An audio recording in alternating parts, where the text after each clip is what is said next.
Hi guys, welcome. Thank you very much for coming. I'm Josh Yentob. I head up special projects at Appear Here. For those of you that don't know us, we are the world's leading platform for short-term retail space. You can think of us a bit like Airbnb for retail. We started out with a mission to create a world where anyone with an idea can find a space to make it happen. And that mission so far has taken us to London, Paris, New York, LA, and many cities to come. With that mission in mind, we wanted to create a way to bring our communities together so they could share inspiration, stories, and advice. And that brings us here tonight. This is an underground session. We do these every 6 months or so. And as I said, it's a way to get our community together. We are super happy and honored to be hosting this event tonight with Lean Luxe, the amazing platform for the modern consumer. And we're here to talk about the new rules of retail. Before I get started, I just wanted to make a couple of thank yous. John Pascal, who owns this amazing space, has let us use it tonight. It's available to book on Appear Here if anyone wants and is interested. And also your amazing goodie bags for those of you we've got some awesome partners. Recess in the bag twice. The toothpaste from the ground up, which is awesome. Cauliflower snacks. Homesick candles. And the inside. So like amazing things and big thanks to them. So the new rules of retail. With the continued emergence of digitally native brands, the increasing cost of online marketing with Instagram and Facebook, with the death of wholesale, we find ourselves in a fresh retail landscape with new rules and new priorities. We're very lucky to have some of the founders of some of the best new direct-to-consumer brands in the country with us tonight. And they're going to talk about their experiences in growing a business in this climate and the best way to navigate those changes. If you guys have any questions, there's going to be a Q&A at the end of the night, or feel free to tweet us at Appear Here, #underground session. Just to introduce everybody, first to my right is my co-host Paul. Paul founded Lean Luxe, is the 2-year-old platform and newsletter charting the modern brand economy for the new Henry consumer, which, for those of you who don't know, is a high earner, not rich yet. If you're not already a subscriber, please sign up. It's really amazing. Nadine McCarthy Kahane at the end there. She's the founder and CEO of Stone & Strand. Nadine conceived Stone & Strand whilst getting her MBA at Wharton. She wanted to do away with the boring high-end jewelry and saw a space online to combine super relatable customer service with cool on-trend pieces. It's a really amazing brand. Benjamin Witte founded Recess. Recess is the recreational wellness brand. You guys have amazing CBD infused waters. For those of you who don't know, and they have an amazing store right now on Broadway, Recess IRL. It's designed to help people feel balanced and centered and inspired. And Sierra Tishgart, finally, the founder of Great Jones. Great Jones is the modern kitchen brand designed to encourage home cooking. She was recently named Forbes 30 Under 30, and prior to Great Jones, she was the senior editor at Grub Street. Right. First, we want to start with on Appear Here, the fastest growing segment is direct-to-consumer brands. Everyone's looking for space offline, and I want just to understand why you guys think and what you think that's driving that trend. I want to start with Ben, because Ben, as I said, you've got this beautiful store on Broadway, and I'd love to hear your thoughts on the importance of omnichannel. Yeah. So I think it starts with like how I think about Recess, which is I don't really think of us as a beverage brand and definitely not a CBD company. I really look at us as a consumer wellness brand, and we create products and experiences, both digital and physical, to help people feel kind of balanced, centered, and inspired so they can be the most productive and creative self. And to me, we're like selling this feeling, and each component is of equal importance in terms of changing people's mentality. So I kind of look at what we do as like design feelings. And so if you notice, like, or if you've been on our website or Instagram, we really don't talk, we never talk about CBD. We hardly talk about the beverage. It's all about this feeling. And so I wanted to kind of create a space that felt like you were walking into our Instagram, which kind of evokes the feeling that we're trying to kind of sell or market. And I also wanted to, create kind of we're really focused on kind of the creative industries. So music, fashion, art, design, kind of internet culture. And so I wanted to kind of create a community gathering place for those communities to come in and partner with us to host events. So we do somewhere between 3 and 4 events a week out of there, where we bring in partners like Bumble last Thursday. We did a painting workshop this Sunday. We brought this like ASMR kind of psychedelic meditative media company in to do something. And that's really what this space is about. And the beverage is very much secondary, and selling it, that's like the least important thing. And so, it's really about creating a space for kind of our feeling. And I think that's ultimately what a lot of people should be doing. It's about the experiential side of things, right? I'll stop there. Nadine, I mean, you've launched a number of stores now. I mean, how important is that to you? You sell a luxury product, which ordinarily hadn't really been sold online. So, I mean, I'm assuming offline relationships are super important to you. Yeah, I mean, likewise, we also see ourselves very much as an omni-channel brand. We actually, do sell a lot online, but we also have a wholesale partner. We wholesale through Net-a-Porter. And for us, retail is our final prong in the strategy to really be in different places and give our customers different experiences depending on what they're looking for and when. The one thing I would say, back to your original question, is, as a company that really invested in building our online presence up front, we really got to the stage where people were asking us to see the product, and that was when we thought, okay, let's give pop-ups a go. Prior to this, we had given them a go, but no one came. And so we decided to put pop-ups to one side and focus on building that audience, focus on building demand, and focus on getting a product that people actually wanted to come to see before we then got back into the pop-up world. And I can tell you the second time was much more successful than the first. Paul, actually be interesting to hear you see all these brands come through. What do you think's driving this trend for offline? I mean, good question. It's hard to really say whether it is the brands who are really kind of driving this trend, or if the consumers are becoming kind of conditioned to expect certain behaviors from the brands that they support. But if I'm thinking about the proper way and the smart way to go about doing, retail or whatever you want to call it these days, I look at a company like Ben. Ben is doing the IRL shop, and just like he said, it's not really there to sell stuff, which I think is pretty damn cool. It's really about, kind of setting a tone for what the brand is and stands for. You kind of walk into the space and you feel like you're stepping into what Recess is supposed to be about, which is kind of like stepping back and taking a breather and relaxing for a bit. And I think, the smart brands are going to start to understand that it's not just about, using a space as a point of sale or as a main point of sale. They're using these spaces kind of like as marketing vehicles, so to speak. And they're also using these spaces as ways to present the brand in a way that is physical, from the online world to the offline world, and giving consumers a way to interact with the brand in a really smart and meaningful way. And Sierra, we talked about this earlier, but you just started in November. You don't yet have a store quite yet. You've done a couple of things here and there. But as a new company, you're with Great Jones, how are you kind of thinking about what retail means for a company like yours, and what are you thinking about in terms of different sort of interactions and what the space is actually going to be used for? Yes, so I think it's safe to say we all have social media fatigue. There's a new launch every week.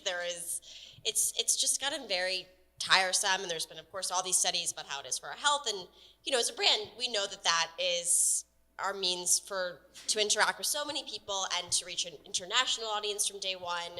But it can feel very like hollow. So I think that how I think about retail is that it's really, as you said, creating emotional connections. But I have no interest in just putting a bunch of our pots and pans in a store. I think that you've got to have something that's interactive and engaging and interesting, or else you just resemble the antiquated competitors that we're all trying to replace. So I think that, I feel very fortunate that for Great Jones, it's cooking, it's food, how wonderful and delicious and how well suited for community. So I think that if and really when we do something, it's got to be very interactive and educational around cooking, tasting, enjoying that, hosting. And it's certainly something that we are taking very seriously. So I'd say, like, on that note of community, both you and Ben are talking about that. So for me, like, that's a big kind of talking point as well when it comes to retail. And from where I kind of stand, there's two things with regards to kind of like pop-ups and retail that are kind of happening right now. The first thing is, like, the experiential pop-up that's really just, developed for Instagram. You kind of go there. There may be like a wall to the side where it's expected for you to kind of post up and post some things on the gram to build the hype. But there's other, kind of spaces like Rafa. Rafa's got the clubhouses. I've spoken to this, several times. The way they develop their clubhouses it's really, really smart, because it is a space that is intended to be an anchor for the consumer of that brand. And what I mean by that is there's nothing like really Instagrammable about those spaces, but it is a place for you to, if you need your chain fixed, if your chain pops, you can go and get that fixed. If you need to get, tires pumped up or whatever, you can have that done there too. You can get the merchandise there as well. So there's a retail element, of course. But they also have, a cafe there too. And alongside that, after hours, they'll actually shut the place down and hold activations just like this.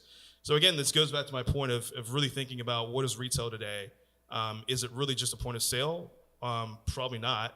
But can it act like as an anchor for your brand and a place for like true community to be developed around the idea of your brand? And I think the smart brands are starting to understand like that is the way that you need to be thinking about this.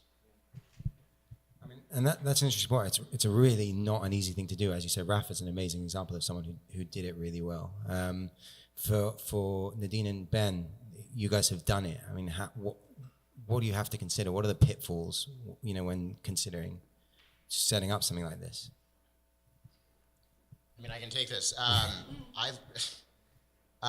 Literally, I woke up one morning, I was like, I think we need a space, and I just kind of started doing it, and I didn't really know what I was getting myself into to a certain extent, and I quickly built out a team to help me manage the construction and then ultimately the day-to-day operations of the store. But I think if you're gonna do it, you have to commit to doing it and invest the resources to make it work. Doesn't make sense to do it halfway, basically. And so that would be my biggest piece of advice is take it seriously, and if you're gonna invest in retail, really invest in it and don't try and half-ass it.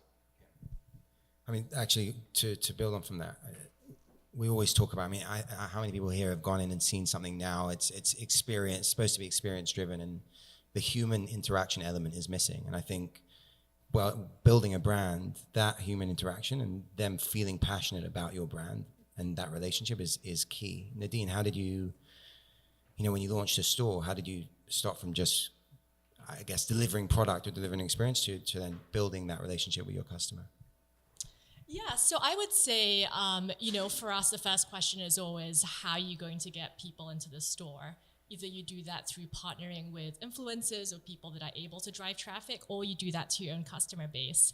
And the only reason why people are going to come into your store is if you have something of value to offer them and they're willing to pay for it. So that's what we also think about when we think about our store strategy. It's what do we have that we can offer in person as a service to the customer that makes sense to them, and how do we know that they're actually going to want to pay for this? So last year, we opened up a series of different piercing pop-ups because we figured that piercing was really trendy. It actually helped to sell our jewelry, and people would turn up in person to get a piercing and also buy a selection of other products. And so that's an example of a service that really worked for us in the pop-up context because it was authentic to what we sell, who we are, and it actually tried to drive sales. We tried to do a number of other things that were unrelated to our product. So we did flower arranging classes and pop-ups. So we did, palm reading and tarot reading. And all those things are great and they're fun to talk to your customer about. And one reason to do them is because, it does help to drive some social media awareness. But ultimately, those aren't reasons why people are coming to buy our jewelry. No one is bored enough on a Saturday to say, I'm dying to get my tarot card reading. Let me trek all the way to Stone and Strand to get the 5 minutes of free tarot card reading. So it really has to be authentic to who you are. And I often think one of the best experiences, even though it's not online to offline, in terms of engaging a customer and upselling, is American Doll. If you guys haven't been to their store, it is insane. You bring your doll, you have tea with your doll, it costs you $40. You then take your doll to get a haircut. You can take it to the doctor, you can get its nails painted, you can get their ears pierced. And so that's always what I refer back to when I think about, how can we create the next pop-up store or next retail experience? It's how can I be that, how can I get my customers to be that little girl that goes into American Doll and says, wow, there's so many opportunities to spend money here. And I'm surrounded by all my other friends who all have these dolls and we're this great community. So it really combines, an experience with a profitable experience for the brand. And that's what enables you to scale this channel. You really have to figure out how to get the right balance of experience with sales that will drive, enable you to scale the channel. And Paul, who's left the lasting impression on you? I know Rafa, probably American Girl doll if you've been, I don't know. Yeah, it's one of my favorites, American Girl dolls. I mean, it's really tough to kind of say like on the spot. Obviously Rafa is a good example. I haven't been to the Glossier store. I hear conflicting things about it. Not to be too controversial. If anybody from Glossier is here, maybe find me later. But I just think that, I don't want to make this about Ben, but Ben's like doing a really fantastic job. Like he's fucking crushing it with that thing. And it's like not even that big of a space, but it's really, really well thought out. Let's see, anybody else that comes to mind? I don't know, it's tough to say. Like it's on the spot like this. I don't know. Yeah, but again, just to my point, I think that the... Anyone that's doing it badly, perhaps? Obviously, is anybody from Schofield here by chance? Now they're not listening.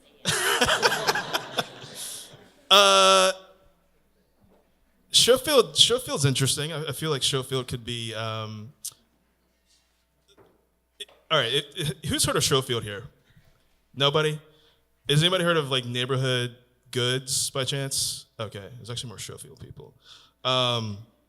So basically what Schofield and Neighborhood Goods are kind of like multi-brand retail spaces basically for DMVBs, like Ben's, like Glossier, like Great Jones. What they do is each brand has its own kind of booth, and it's fully branded. Neighborhood Goods is a smarter sort of setup because it is more of kind of like a department store setup, whereas Schofield, if you go there, it's on Mulberry. I think the concept itself is cool, but the execution could use a little work. And I know they're super early with it, so I'm sure it'll kind of do better over time. But when you kind of walk in there, it's just a little confusing. It's kind of like a gallery space with like other brands in there, and it doesn't really. I don't think the execution is where it should be, but I understand where they're going with it, and I wish them well. If anybody from Schofield here, it's too late. Yeah, it's too late. It's too late. Hey, it's on video. It's on. Anyway, I'd say that. And Sierra, actually, it'd be great to hear from you. You're a brand starting out. You just launched in November, the brand. Is there anyone that you see that's creating these relationships offline that? You have such a beautiful product. You have such an amazing story to tell. Everyone here, I'm sure, I don't know if you haven't seen the product. It will change your kitchen. Is there anyone that you've seen that's doing it that you feel like, that's something to copy? I think this is sort of like, it's a little bit like naming Glossy, and that's perhaps not obvious, but I think that the way Outdoor Voices has activated its stores around events, I'm very interested by. Like the store itself, okay, they sell the activewear, great, but like the way that when they pop up in each city, that's just like a launching pad. Like the space is where you come in and buy your t-shirt, but like then there's jogging events around it and dog walks, and like I think that they really just think outside the literal physical walls of the space in a way that I find really smart. And like if we're to go in a new city, like yes, certainly, hopefully, we'll have a kitchen or space and we'll have live events and cooking, but like, how are we also engaging the chefs in that city and the home cooks and really thinking about all the partnerships that we won't always own inside of our own walls. And I think that often people think a little narrowly in that way. So it's really interesting to see how I think they really become a part of their local community and celebrate that.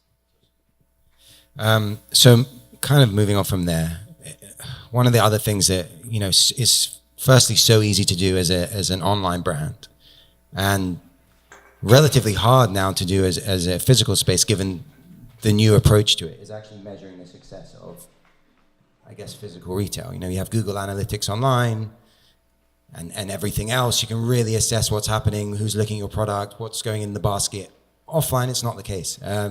Ben, you know, for example, like I would imagine the key to the key metric to success is not necessarily selling product. It's yeah, I mean, tell us about how you would measure success. Yeah, I mean, I think for us, to me, it's like event attendance, and like every event's been sold out. And then, you know, I think it's cliche, and Recess was really, you know, it is very Instagrammy, but that wasn't like the intention, frankly. But like we get a tremendous amount of like earned media and sharing. And then the sales are important. Like we track them, and I've been like pleasantly surprised like what we're doing out of there. And we actually just launched Uber Eats, which we wouldn't have been able to do if we didn't have a space. And so I think the unique thing about Recess is like the idea of it's like a daily habit product, right? And so that allows us to just like think like a brand like just super brand marketing. And so, you know, if you look at how the best beverage brands market, like think about Red Bull, which I model Recess off of in some ways. Like I look at Red Bull as like an experiential marketing company and a content marketing company that monetizes through selling cans. And so it's all about kind of building that feeling again and like staying top of mind. And ultimately that's the most important thing that we're kind of solving for. And Nadine, I mean, again, you've opened a few stores.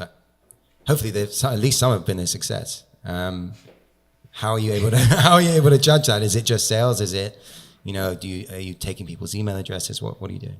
Yeah, I think it really depends on the objective for doing your retail strategy. I mean, it sounds like your objective is more in the entertainment, PR, and marketing perspective. So that's awesome. You don't have to make money. But, you know, our objective with retail stores is... I'm not sure Ben agrees. There's a lot of jealousy right there. I'm like, oh my... I mean, just, you know, so I think that... Oh, no, continue and I'll follow up. Well, I was just going to say that our objective is to have a profitable store, and that's the bottom line. So success is really easy to determine. Is, you know, did we make a profit or did we not? Sorry, let me just jump in. We have one unique welcome. component, which is Recess is in 800 New York City retail accounts. Hey. Right, so it's ultimately, that's what I'm ultimately trying to drive velocity of is you know, people going to drinking Recess at their office, drinking Recess at the coffee shop. And so it's all about staying top of mind in order for that to happen. So I don't look at us as a traditional direct-to-consumer brand, like we're an omnichannel brand. And so that's why, you know, we're about to launch Amazon, we launched Uber Eats, and so I want to make Recess available everywhere. And so our marketing efforts exist to kind of drive that. I mean, Sierra is actually an interesting, often at Appear Here we say that Google and Facebook, they're kind of like the new landlords. It's so prohibitively expensive now to kind of advertise through those channels. Have you found that? Is that something you're struggling with? Is it actually something that's relatively easy to do as a channel? Yeah, well, it's something that we've just started experimenting with. And it hasn't been particularly challenging to us. I think what we're very conscious of is not just relying on that, is realizing that it has to go so much beyond. And I think that a lot of brands just sort of fall back on that and don't think as critically about ways to reach people. So yes, I do think that's a very interesting way to phrase them as the new landlords, but we have not structured our business that our success is ride or die based on our performance on those platforms. But it's certainly an asset. Well, if it helps to know, averagely on Appear Here, the brands that book with us will tell us that they find around a 45% increase in sales online after they've done an offline activation. Paul, with your experience monitoring all these brands, is there like one bit of feedback they give you in terms of online? Yeah, I mean, to both of these guys' point, I mean, Ben is already selling, you know, online and offline. You know, it's got wholesale it's pretty rare for a company this early in the stage of life in terms of like the DMVB space. But I think that, it's interesting. I think I read something recently by, I think her name is Andrea Hippo. She's part of Layer Hippo Ventures. And she said the market is overcapitalized. Actually, I think it was in the last Lean Luxe newsletter. I read so much, I forget. But yeah, I think it was, she basically argued that, so many brands are raising all this money just to, pump it into Facebook and to pump it into Instagram. And, they're just relying on that one channel. I think the smart players are really thinking about, yes, using, these time-tested channels online to build their audience, but also, okay, like, where are these spaces where the customers aren't, or where they are, where we haven't really, like, no brand has really actually been. There's a couple people who are thinking about putting stuff in, gym lockers. Maybe there's a sample you can put into, if you're an Equinox, member, maybe you get something from, maybe not a pot from Great Jones, but something from Great Jones. Maybe there's something you can do with, if you're Outdoor Voices and, you want to activate that Equinox in Soho or something, you can do something like that. And it's just really just about finding those, maybe not nooks and crannies, but like those untapped spaces that are online and mostly offline that nobody's really thinking about. Not necessarily billboards, but just think about like, okay, like hotels, just where are these places that the customers are going that have just not been leveraged yet, that can be found on the cheap if you're really savvy about doing it.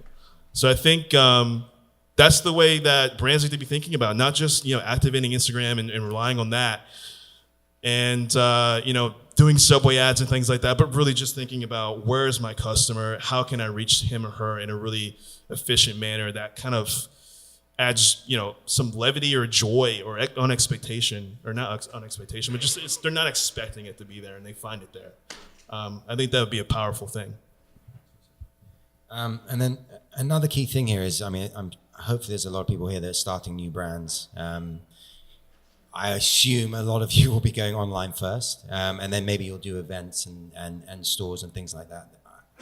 One thing I really want to understand is, you do an event, you do a launch event, how do you keep that, or you do a store, how do you keep that momentum going online? How do you transfer that impact offline and conversation in real life to online? I don't think that should necessarily be the goal. I think that so many offline experiences now are so deliberately crafted to just have you get online. Yeah. And look, I get that that's a part of your return on investment. I know that that's important, but like, we actually had a dinner party where I was like, people left, and I was like, oh shit, no one pulled out their phones. Like, no one photographed. That sounds like a any successful of this. dinner party. And like, my like brand hat was like, no one knows this existed. And then my like real human part was like, that's wonderful. Like, it is the most successful dinner party when someone doesn't like pull out their phones and be posting everything. Like, they were just enjoying themselves, and like, that's obviously uncomfortable because as a company, you can't track it, you can't this, but I do think so many of these offline things are positioned as that and market as that, but it's just this loop. And I think that to really do it in a meaningful way, you've got to be comfortable with breaking that loop. Yeah. So more genuine. Yeah. Do you guys agree? Yeah. Well, yeah, organic. Yeah, but I would also add to that and say you do have to think about it in a cohesive way, because having a physical presence can give you arbitrage within online marketing, just by being able, for example, to geo-target, which might give you a competitive advantage versus other brands and what they're able to do in the market. So it's definitely something that we think about in a very integrated way. We say, how can we use all our different marketing channels, whether that's direct or online or, different things to drive people to our physical store. Ben, you agree? Yeah, I tend to agree. I think I like to think I really believe in like having a strong narrative and like having that narrative like kind of be told and like created both online and offline, and having it all kind of work together and kind of flow together. And so I think that's one of the reasons why IRL works. Like all the events we do kind of make sense for, and it aligns to our Instagram. We don't really do any resharing of them on Instagram. We do light promotion primarily via email, but I think that it's kind of a cohesive thought and they all kind of work together. And so I think, to me, that the biggest trend is like the shift from purely direct to consumer online to on the channel. I think people are going to go on the channel a lot sooner moving forward because of all the obvious reasons, including, how expensive it is to acquire users online. We haven't spent $1 on advertising yet, and I, again, focused on trying to create the narrative of Recess and using online and offline content to do that.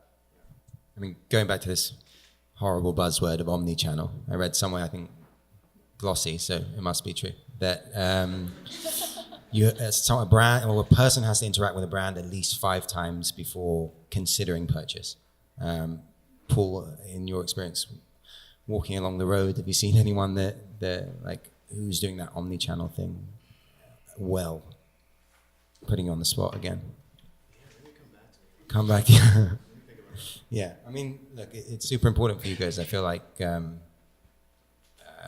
you're creating relationships in so many different places, and I guess combining those is a really big part of that. So looking forward, I mean, we're discussing the new rules, all these different approaches.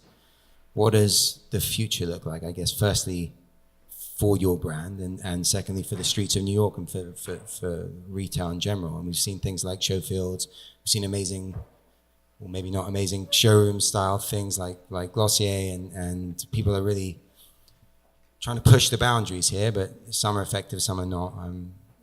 I don't know, Paul, do you want to jump in? Yeah.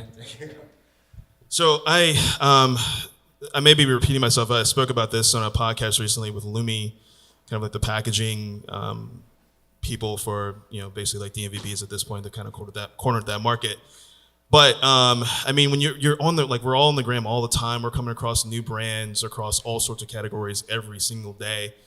And at this point, it's almost like a deluge of brands. You don't know what to trust. And even if you find a brand that you like, you may not save it or follow them. So it's hard for you to come back and know, who these brands are and what they're about. And I think there needs to be a place similar to what, Showfield and Neighborhood Goods are both trying to do offline, whereby they are trying to kind of edit an assembly of brands that they think are worthy of your attention and doing it in a physical retail space. I think the future, not sure who's going to do it properly. I know there's a couple people kind of working on it right now, but I think the future in terms of online is going to be some sort of centralized, not platform, but centralized marketplace or something that helps to give a clear picture to the consumer in terms of what's actually available to them from these new brands. And so a quick use case, if you are in the market for Warby Parker eyewear, you have the sneaking suspicion, most of us may know, that there's multiple Warby Parkers in the eyewear space, but the average consumer may not know that. They may think so because Warby Parker's got so much SEO and AdWords, they're killing it with that stuff. You don't get a clear picture of what's available to you as a consumer. And I think there needs to be a clear picture for that average consumer. Okay, I'm looking for Warby glasses, but I don't necessarily want Warby. Is there Warby sort of things that are maybe higher than Warby in terms of quality, customer service, or whatever? And what's that spectrum? What's available to me? I think there needs to be a centralized space for you to find these brands that's real time to help you make a better purchasing decision.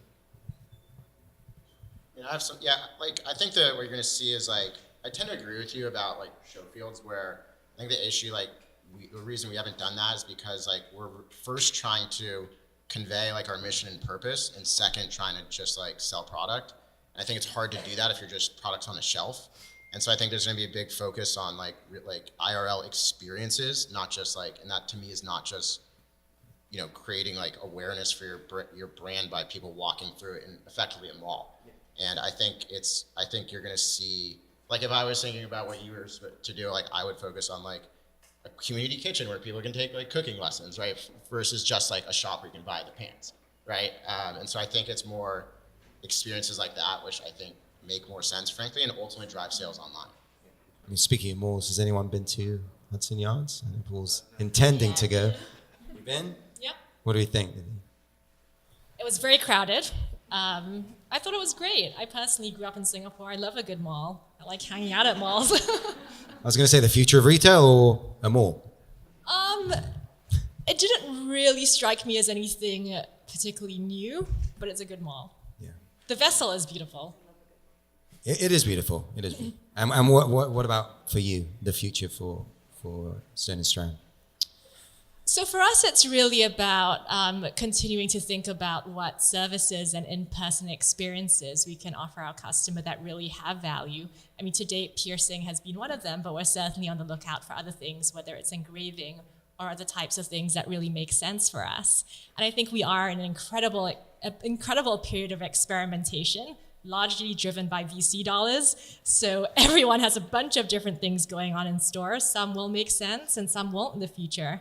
And personally, what I really value is just an authentic experience when I'm visiting a store. And that could be as simple as just being able to see the product, try it on, and return it. It doesn't necessarily have to be anything more than that.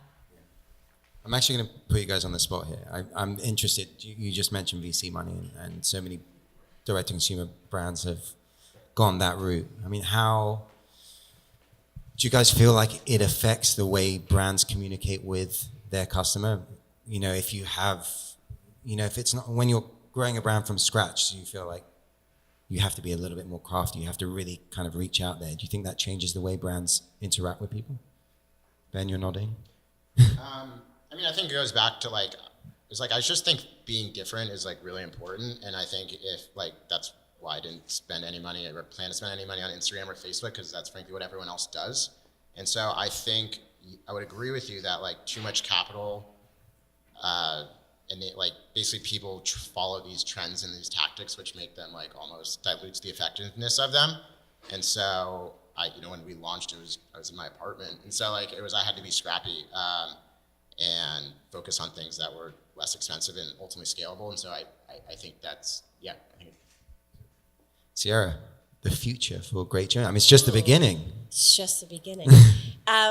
We just moved into an office, really our first office, and it has a kitchen. And the goal of that, it's really actually technically sort of an apartment. But the goal of that was to open up our doors and everyone can say transparency or pulling back the window, but actually we want to bring people into our office. We want to have dinner parties and house parties and cooking demos. We had our first cooking demo today, and to us that's look, yes, we have VC backing, but we're a new company and we're conscious about how much money we're spending. I didn't mean it like a bad thing. No. I think it is, and so being able to say, hey, this is our office space, but also our dinner party space is a really fun thing for us. And I think also Maddie and I are first-time entrepreneurs. We are very open about that. We're doing a million things for the first time, and being able to just literally invite people in and be this is us, this is who we are. Feel the pots. Everyone always does this dad shake with our pots. We're oh, it's really heavy. What did you expect? But that's really special to us. So I think that before we do any kind of permanent space, or certainly something we're toying with, what better than to just literally invite people into our home, which is our office now. I think I'll stick with you on this. Any advice for people starting a new business? I mean, what have you got? Yeah, I was a journalist before doing this, so. What really my background was and is obsessive research. I really do feel you can figure out almost anything by asking people for introductions, for going deep on the internet. I do have to acknowledge Maddie and I come at this with privilege based on where we went to school and where we worked. So that certainly opened up doors, but we're doing a million things for the first time, and it's really with the help and assistance of asking questions and questions and questions. And we've been able to figure out an astonishing amount in a short amount of time that way. Yeah. Ben, advice?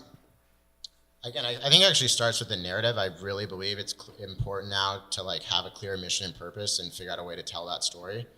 And so to me, I spent a lot of time thinking about that as I was creating the formula, to be honest. And so that's my biggest piece of advice. I think that's how you stand out in a world where everyone's targeting you with the same Instagram ads with the same kind of visual aesthetic, is by focusing on your story and figuring out interesting ways to convey it. And I would say it's just about focusing on your product. Just make sure you have a product that someone actually wants to buy and that it's better than everyone else's. At the beginning, I got so distracted by thinking up growth hacking strategies and how to go viral and, all these things that were totally irrelevant to the fact that we didn't necessarily have the right product at the right price. And it seems so silly to think back to those days, but it's really easy to get distracted. It's really easy to see what everyone else is doing and just try to copy them. And ultimately, what matters the most is why you're there in the first place. Why do people want you to exist, and why do they want to buy your product? Try and cut the noise. Yeah. And Paul, I wanted to end with you. I mean, not only have you seen so many amazing brands launch and have been tracking them, but you've also launched your own, very successful business with Lean Luxe. It'd be great to hear any advice that you have for everyone. Yeah, so I'm not going to talk about Lean Luxe so much as some of the things that I think are kind of interesting. So I've invested in several smaller companies like second wave DMVBs. Some of them are in here. Gray Jones is definitely one.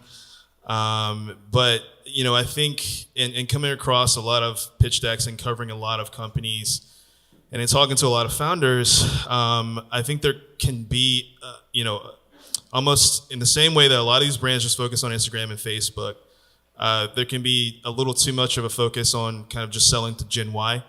And from my standpoint, I would love to see companies that kind of take the DMVB playbook and apply them to, different, in different ways. And so like two things that I think are kind of important that could be great for opportunities for new brands are focusing on the consumer who isn't necessarily in the coast, who isn't necessarily in New York or San Francisco and LA.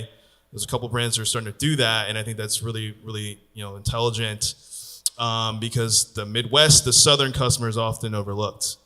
I'd also like to see the playbook, the DMVB playbook, applied to an older customer cohort. Who's to say that Gen Y is the only segment that can appreciate what these brands are bringing to the market? And I think they're becoming the new standard of the marketplace. So if that theory is true, why not create a brand that speaks directly to a 40 or 50 or 60-year-old consumer, but brings these sorts of advantages and cool things that these brands are starting to do for Gen Y for an older customer cohort.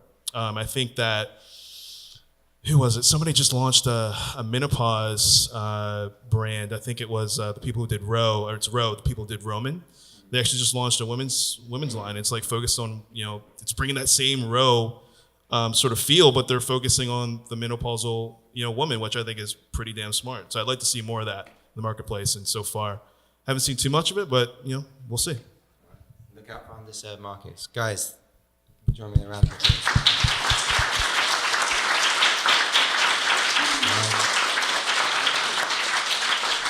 It was wonderful to have you guys here. I'm going to open it up to the floor. If anyone has any questions, just raise your hand and yell the question, I guess. Yes. So I work also for a digitally native brand called McCarthy, and we actually, our customer base is 25% in each decade. So to your point about how to target a customer who's older, I think what the new Gen Y is all about is they expect this high quality for a very accessible price, right? But then the more that you start to build out stuff that is a higher price point, you reach this issue where they don't have that kind of buying power, disposable income. And as a digitally native brand, the only way that you can kind of speak to a customer is through these online forums. And so I think that actually for our offline channel is more profitable than our online channel. And you're starting to curate this personalized style of shopping. So my question is, have you guys thought about, I think it's an easier decision for how to expand to your first offline store and what that experience might be. And maybe you're losing money, but you believe in it as marketing. But as you continue to grow, for Casper, I feel they're growing at enormous rates. And have you thought about what the next phase might be? Because you're going to tap out of the markets that are easy wins, whether they're coastal or Central America. And then the next phase of is it still hype? Is it more profit driving? And have you thought about actually driving online to offline versus vice versa? What's the next phase? So I believe the question was, if I have you correct, what is the next phase of marketing? What's that mix look like? Yeah, like, I think the first question that we've addressed with this is like going from online to offline. What does that look like and why? But expanding your online presence is a very different kind of objective, you know? So it's less about brand awareness and maybe more about what is your core experience, because you can't replicate the same kind of like brand awareness in different markets. And like, I think the challenge of offline is that it's super regional. I mean, again, I think Recess is unique. It's a drink. It can be sold everywhere. It's a universal idea also. I think, like, it's a new category that's being created. It's like the next energy drinks. And think about Red Bull. It's on every shelf in America, effectively. And so, but I think you have a good point. Like, we're not going to go open Recess IRL locations in every town in America, right? And so, for us, I really do think it is marketing that creates kind of content that is ultimately kind of national and hopefully global. And so it's like, what are the, for Recess, which is I think unique compared to other brands though, it's like, what are the places where that makes sense for us? So we're launching LA this summer, we're gonna do an IRL space in LA. Like, and we go into kind of other key markets, we'll probably do it, but it's not, again, in our case, they don't exist to drive sales. And so I think that's gonna be ultimately the difference. Is it marketing or does it need to be profitable? And that'll kind of determine the right answer there.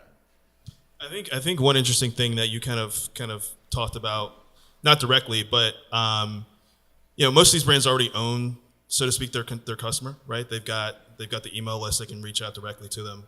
I would like to see, I guess, a brand start to create a platform around the customer base they already have. And it's probably going to be a brand that is a passion sort of brand. So, for example, I don't see a community really being built around a company that's solving a medical issue. So like Hims or something. I mean, I could be wrong, but I don't really feel that guys are going to flock to the Hims platform to talk about their ED or their hair loss. Whereas if Rafa came out with like a platform that was, and they kind of do have this, but they came out with a platform that was built around the passion of cycling, where you could kind of connect, and I actually think they do have this. You can connect, in your travels. If you're coming from New York and you're going to Paris, you want to link up with other cyclists, you can do that. So I'd like to see more brands think that way. And right now, brands aren't truly thinking in that capacity. What they're doing is just really marketing to these people. But I'd like to see some sort of structure set up within the brand where the customers and the consumers are actually able to connect with each other with the brand kind of out of the way, where there's no friction. And right now, I'm not truly seeing it done to that degree. But again, big opportunity. So hopefully it comes to pass. Any other questions? Yes. I can talk very loudly. Excellent. I have a question for Ben in particular. Obviously, like the wellness industry is extremely large, and like what product you sell varies across like anywhere from beverages to food to clothing, whatever it may be. How do you kind of stand out amongst a pack of like so many types of companies selling similar items in a space that's like very saturated but still has so much opportunity? Yeah, so like I think about this a lot, and what I like to say is like wellness is all like gooped out. Like it's basically been designed around like what Gwyneth Paltrow thought was cool, and like a lot of these brands like look and feel the exact same. And I look at Recess similar to Goop, and like we're kind of acting as this like meta curator of wellness, and like we're more focused on, in the back of our space we have this back area where you can come like take a recess. And it's the idea is like it's eyes open meditation, not eyes closed. And like we're also focused on like design and creativity to help you feel like balanced and centered. So like that's where I did like a painting workshop on Sunday. It's like a place you can go get out of your head. And so I think there's like going to be like more fragmentation within wellness. And it's about like focusing on like specific audiences and communities. And like what I saw was like everyone wants to be well, but like none of these wellness brands like spoke to me, right? And so we wanted to kind of create like our own form. And so that's what I think will happen. I think it'll be more continually like fragmented, basically. But I think to that point, that's also where distribution comes in as being a key competitive advantage and a huge barrier to entry. Because on Instagram, you might be able to find millions of wellness drinks that all look exactly the same, but perhaps Recess is the only one that's stocked at your local, bodega or at your office. And so ultimately, we see that as a channel that you can actually own, and there is capital involved in building it out, which means that not everyone can do that instantly. Yeah, absolutely. Yes. In the front, yeah. So it seems like there's a natural contradiction between having events and building community and scale. Because to do it well and to do it authentically, it's necessarily about connection and realness. So how do you guys think, we thought about a lot for our family, how do you guys think about scaling events and communities? Yeah, to me, it's actually making them really different. We're planning our next event, and I was reviewing the last couple that we had. Most of them are pre-launch, and I was like, okay, it's clearly cohesive, which is important, as you said, but we get it. I get it, the consumer gets it, there's flowers and pots, there's a cool chef, that's a couple cool people, really I think actually it's continuing to surprise people, and be really weird and unexpected there, and not unexpected or weird in a way that feels totally inauthentic to you, but not just repeating the same formula that works and works and works, whether that's an actual store or an event or anything else, but continuing to change it up. I would also argue that while there can be a contradiction, there also are events and community-based initiatives which can scale. I think a great example of this is some of my friends set up a brand called Cotopaxi, and they have scavenger hunts, which are an incredible, scalable community experience. You could have 10 people at a scavenger hunt, you could have millions. And that's a great example of something that is scalable while building community. Yeah, I think that's an interesting idea. So to your point, there are natural limitations to these things. You can only have so many people in a space, obviously. I think you're talking about scaling community and making sure that people feel connected. Is that what you were referring to, basically? Now, if you're talking about scaling an event and making money, Girl Boss, I think, does a pretty decent example of it. They actually have passes, digital passes, where you can buy these passes and go into the archives and see what's already been done. And then you can tune in live into the Girl Boss event. So that's one way of scaling. If you're not able to actually, be at the event physically, you can still, attend the event, so to speak, digitally. Or if you don't have time, you can go back and see what's already been spoken about. So I think that's a smart idea. Yeah. And for sure, you can also talk about Rafa. Again, but Rafa has an amazing membership model. You have cyclists who, wherever they are in the world, can find some sort of Rafa outlet to talk about bikes and rent bikes, and another one that scaled it incredibly well. Yes, I can just see a hand. Oh, yes. I'm little. I have a question. What are your thoughts on mobile business on wheels? So I'm a custom builder of business on wheels. I actually customized and designed, we both did, a converted school bus for pop-up shops, branding, and I'd love to hear your thoughts on where do you think the market can go with something like that? I love that. That's great. I think it's really interesting because you can just, again, go focus on accessing more communities, on wheels, right? And so I think it's definitely interesting.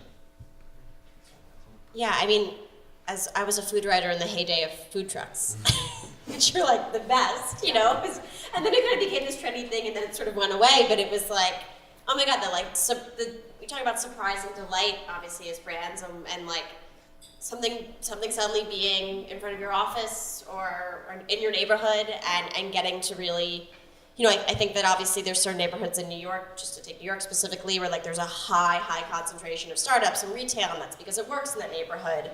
But I think it's a wonderful, wonderful way to reach more people. Yeah, right. For me, I think of it kind of beyond food truck, Yes. That's great. Well, we should talk offline. That's very appealing. I love that. Yeah. Anyone else? Yes. Highest hand in the back. Hi. Hello. I was wondering if you guys could talk a little bit about, if you ever started, when you first started out, if you were, bootstrapping and just maybe you weren't that polished yet, and you were just, telling your story yourself, versus, getting to a, complete, glossy, polished, the messaging is,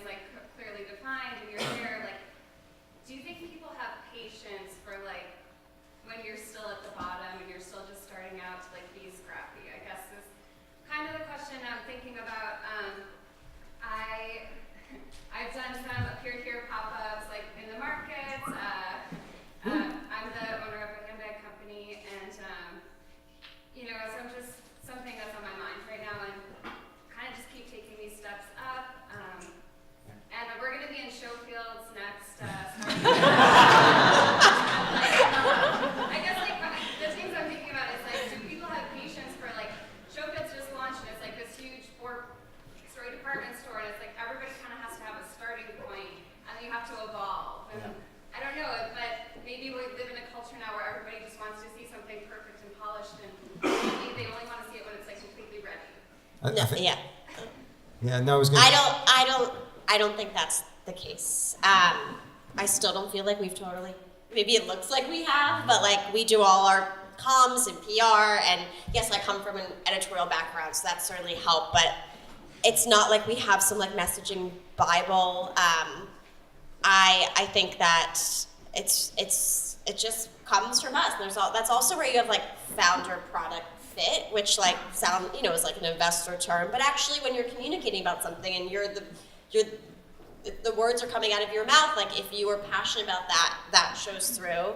I don't know, personally, like I think that I'd always rather something be a little bit messy and feel real and true to someone's self than like it coming out of what looks like just like a picture perfect branding agency. And both can exist side by side. I hope both exist in us. Like we had the privilege of having that. But I think if anything, like when a brand comes out and it's just like already, it's like, it's not a baby, it's only this like full on like cool teen and you're like, ooh. So I think there's certainly a lot of room for you to figure that out. I wouldn't feel pressured to have it be picture perfect right out the gate. Yeah, I think to Sierra's point, I think there's a lot of value if you're a true fan of that company, their brands, to see it, if you're there for a while, to see it at launch and then watch it slowly progress into something pretty substantial. I think there's something human to that. And I don't think it always has to be like this perfect picture. But if you, as a customer, see that this company is slowly getting it together and slowly improving, you can sit back and be like, yeah, like I was an OG and like now look where they are. Like that, I think that's pretty cool. And so, Lean Luxe, even if you go to right now, it's not very, it's not where I want it to be. It's 2.5 years old, but like it's slowly gotten better over time. And like some people are OGs, and they've seen it, from day one to where it is now. And I'm pretty sure, maybe I'm completely wrong, but I'm pretty sure they'd be like, hey, like that's really cool to see that progression. So it's really just about being human, number one, and number two, just sticking with it, frankly.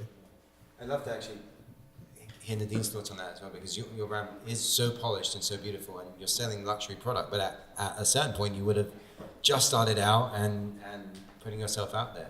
Great to hear what that experience was like. Yeah, and I agree with what's been said on this panel already. I do think that being real is actually a huge asset in social media and a way to differentiate yourself from the millions of brands that are out there. And, especially in the jewelry space, I personally think some of the most successful companies are the ones run by one woman at home who's vintage shopping, showing off her latest finds on her fingers, and people are buying rings right off her. Just think about that incredible connection you have with the customer, and people are buying expensive things that way. So it definitely can be a huge asset. I just think that what you're saying and the way in which you communicate it has to obviously resonate with your customer base. Yes. I have a question on the retail piece. So obviously you're growing brands and you're bringing real life experiences in the physical sense. So I'm curious, how are you navigating those conversations at the top, whether that's with like angel investors, VCs, or even like internally with CFOs on like validating the need for spending money on like rent, build out, creative concepting for retail spaces, and like the effervescent ROI on the spend. So curious, like, how are you navigating those conversations? What challenges have you been faced with, and how do you think about this as you're continuing to think about scaling the physical sense? Does anyone want that? You're probably better to answer this question than me. Well, I'm a CFO, so it's a pretty one-sided conversation. CEO and CFO are always completely aligned. The way I try to think about it is it really depends on the situation each individual company is in. If you've raised a ton of money and you're just trying to get growth at all costs, great. Open a massive store in Soho, do a ton of experiences. But if that's not your situation, a lot of great retail brands have started by opening profitable stores. There's no reason why your store channel should not be profitable. So figure out how to make it profitable. Pumping a lot of money into displays isn't necessarily going to drive sales. Perhaps just having the right product in the right place will be the simple formula that you need. And I always think about, for example, Catbird in the jewelry industry has this teeny tiny store in Williamsburg, but doesn't necessarily look that fancy, but it's always packed whenever I go in there. And that to me speaks to the value of what they're able to offer your customers. And as a brand, you just have to be humble enough to think, well, maybe all I need is that teeny tiny store in Williamsburg, which just has 2 glass cabinets, as opposed to, a massive Soho outpost, which looks fancy, but might not have anything that people actually want to buy. Guys, I'm afraid that's all we have time for. I'm so grateful for you all for joining us. Huge thanks to Paul, Lean Luxe, all our partners. We're here. If you ever need short-term retail space, we're here. Please check out Lean Luxe and check out these guys. Thanks for coming.